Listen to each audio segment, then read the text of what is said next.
Hello guys, welcome to my channel. So in this video I'll be telling you that how you can score an exemption in taxation. So I cleared my C intermediate in the very first attempt in November 2022 attempt, and my total score was 563 marks, and in taxation I scored 67 marks. So in this video I'll be giving you 5 tips on how you can score an exemption in taxation. So without any further ado, let's move on to our tip number 1. Understand the concepts. देखो tax में ना provisions आपको याद नहीं करने हैं, आपको provisions समझने हैं. ठीक है. स्टूडेंट्स क्या करते हैं कि वो प्रोविज़न को लर्न करने की कोशिश करते हैं. टैक्स में जितने भी सारे प्रोविजंस हैं ना, सबका एक लॉजिक आता है. ठीक है. एक एग्जाम्पल के थ्रू आप उसको समझ सकते हो. तो try to understand the concepts instead of mugging up the concepts, क्योंकि अगर आप प्रोविजंस को रट्टा मारोगे ना तो आप भूल जाओगे. वो बहुत सारे प्रोविजंस हैं. इंस्टेड अंडरस्टैंड द प्रोविजंस, उसके पीछे का लॉजिक समझो, उसके पीछे का ये समझो कि वो प्रोविजन क्यों आया था. अगर आप ये समझोगे ना कि वाई दैट प्रोविजंस वाज एनैक्टेड, आपको वो ईजिली अंडरस्टैंडेबल हो जाएगा. फिर आपके लिए आप इजीली उसको अप्लाई भी कर पाओगे. तो always understand the provisions instead of mugging up the provisions समझना is very important. And select a teacher जो आपको प्रोविजन का वाई समझा रहे हैं कि प्रोविजन क्यों आया था, फिर प्रोविजन का एग्जाम्पल दे रहे हैं कि ऐसे आप रियल लाइफ में कैसे वो अप्लाई होता है provision, and then you understand the provision and then apply the same. रट्टा मार के अप्लाई करने से कुछ भी होने वाला है.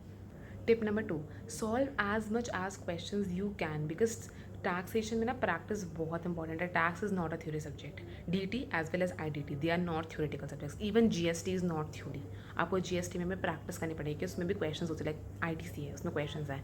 Time and value of money, time and value of ji S T, उसमें भी क्वेश्चन हैं. तो आपको ना क्वेश्चंस को प्रैक्टिस करना है. ठीक है. आपको ऑडिट वाइज प्रैक्टिस नहीं करना है, आपको लिख लिख के देखना है. आप क्वेश्चंस को ऐसे नहीं कर सकते ये प्रोविजन यहाँ पे अप्लाई हो गया, प्रोविजन ऐसे अप्लाई हो गया. ऐसे आपको टेस्टिंग नहीं करनी है, ऐसे आपको प्रैक्टिस नहीं करनी है. आपको एक प्रोविजन को लिख लिख के देखना है, एक अमाउंट को लिख लिख के देखना है, और कैसे आपने क्या ऐड किया, क्या माइनस किया, कहाँ पे इंडेक्सेशन कर रहे हो, कहाँ पे नहीं कर रहे हो, कहाँ पे क्या कर रहे हो. आपको सारे प्रोविजन जब भी आप अप्लाई कर रहे हो ना, उसको लिख लिख के देखना है आपको सारी चीज़ों को. बिकॉज अगर आप उससे ऑडिट कर रहे हो ना, that's not going to solve your purpose, and that's not going to basically fetch you marks. What is going to fetch you marks is the writing practice. तो आपको प्रॉपरली इस क्वेश्चन को सॉल्व करना है, फिजिकली अपने हाथों से pen चलाकर. ऑडिट नहीं करना है. Tip number 3, try to solve all the questions of the module, RTP, MTPs and PYQs. I know आप बहुत पुराने क्वेश्चन सॉल्व नहीं कर पाओगे RTP, MTP, PYQs के, और मैं बोल भी नहीं रहा आप सॉल्व करने के लिए. करंट ईयर की जो भी मॉड्यूल है, सारे क्वेश्चन सॉल्व करने हैं आपको उसके. करंट ईयर का जो प्रीवियस ईयर का PYQ आपको वो सॉल्व करना है. जैसे अगर आपका नवंबर 22 अटैम्प्ट था, जैसे मेरा नवंबर 22 अटैम्प्ट था, तो मैंने मई 22 का PYQ सॉल्व किया था. अगर आपका जो भी अटैम्प्ट है उसका एक पहले वाला आपको सॉल्व करना है. सेम विद आरटीपीज़ भी. आरटीपी आपको एक प्रीवियस अटैम्प्ट तक की सॉल्व करनी है, और एमटीपीज़ भी आपको सिर्फ प्रीवियस अटैम्प्ट की और करंट अटैम्प्ट की सॉल्व करनी है. आरटीपीज़ भी करंट अटैम्प्ट की सॉल्व कर लेना. तो करंट अटैम्प्ट का तो सभी कुछ सॉल्व करना है, प्रीवियस अटैम्प्ट का और आपको प्रीवियस अटैम्प्ट का सॉल्व करना है. लेकिन मॉड्यूल के क्वेश्चन आपको सबके सॉल्व करने हैं, लाइक सारे क्वेश्चन मॉड्यूल के जितने भी क्वेश्चन हैं. एंड मॉड्यूल की आप थ्योरी पढ़ो ना पढ़ो, that's not important, because module बहुत बल्कि है टैक्स से. लाइक 5 मॉड्यूल्स आती हैं टैक्स की, एंड वो थोड़ी बल्कि हो जाती है. I can understand that. and now that's not basically practically possible for you to read each and every provision from module. तो मॉड्यूल अगर आप स्किप करना चाहो टैक्स के लिए तो आप कर सकते हो इफ़ यू वांट. अगर आपको किसी और अच्छी टीचर की बुक मिल रही है तो like I for GST I referred Vishal Battar sir's book, और उनकी क्वेश्चन बैंक मैंने रेफर करी थी. तो उनकी question bank is like full fledged book है वो, आप उसको रेफ़र कर लो and done with your GST वाली चीज़. तो मैंने विशाल बत्तर सर की बुक्स रेफ़र करी थी GST में. और सेम विद DT में भी ना जो उनकी भनवर बुराना सर की बुक्स हैं ना, वो बहुत अच्छी हैं. तो you can refer Bhanwar Borana sir's books as well. और आप MK गुप्ता सर की बुक भी रेफ़र कर सकते हो. उनकी बुक में भी एम्पल अमाउंट ऑफ क्वेश्चन है फॉर प्रैक्टिस. तो मैंने MK गुप्ता सर की बुक रेफ़र करी थी फ्रॉम द बिगिनिंग, और एंड में आके मैंने भनवर बुराना सर के सुपर 30 क्वेश्चन रेफ़र किए थे, और मैंने उन्हीं की रिविजन्स रेफ़र किए थे भनवर बुराना सर के. Tip number 4, MCQ practice. देखो टैक्स में ना 30 मार्क्स के MCQs आते हैं, and it's very important for you to gain those 30 marks. तो what you can do is, module के जितने भी क्वेश्चंस हैं ना टैक्स के, मतलब जो MCQ बुकलेट है टैक्स की, उसमें जितने भी MCQ क्वेश्चन है सिर्फ वो प्रैक्टिस कर लो, and done and dusted with your MCQ practice. इसके अलावा किसी और टीचर की बुक पे मत भागना MCQ प्रैक्टिस के लिए. कुछ नहीं होने वाला, क्योंकि जो क्वेश्चन होते हैं ना टैक्स के MCQs के, मैंने मोस्टली नोटिस किया कि उसी से आते हैं.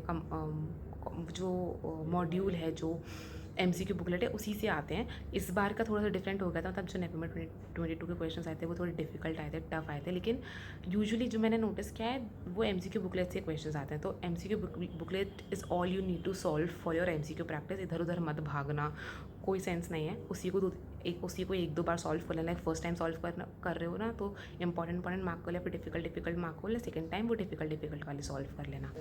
Tip number 5, test series. देखो टैक्स का जो पेपर आता है ना वो बहुत लेंदी आता है, तो it's important for you to write, मतलब शुरुआत से आपको ना स्पीड मेंटेन करनी पड़ेगी, तो आपको लिख लिख के देखना पड़ेगा। Write test papers as much as possible. एक आप MTP सॉल्व करो, आप टेस्ट सीरीज़ ले लो, टेस्ट सीरीज सॉल्व करो, get your papers evaluated. At least 3 papers तो आप इवैल्यूएटेड दो कि कोई और आपके इवैल्यूएट कर रहा है, बिकॉज दैट्स इंपॉर्टेंट कि आपका कोई और इवैल्यूएट कर रहा है। टैक्स में ना आपका फॉर्मेट डिपेंड करता है, फॉर्मेट मैटर करता है। फिर आप जो प्रोविजंस का नोट देते हो नीचे क्वेश्चन के बाद, वो मैटर करता है कि उसकी कैसी लैंग्वेज लिख रहे हो। तो it's important for you to get it evaluated by someone. हुए तो ज़्यादा से ज़्यादा प्रैक्टिस करने की कोशिश करो, ज़्यादा से ज़्यादा टाइम बाउंड तरीके से क्वेश्चन सॉल्व कर लो। जैसे अगर 5 मार्क का क्वेश्चन है तो try to complete it in 7 minutes, because आपको हर मार्क के लिए 1.8 मिनट मिलता है।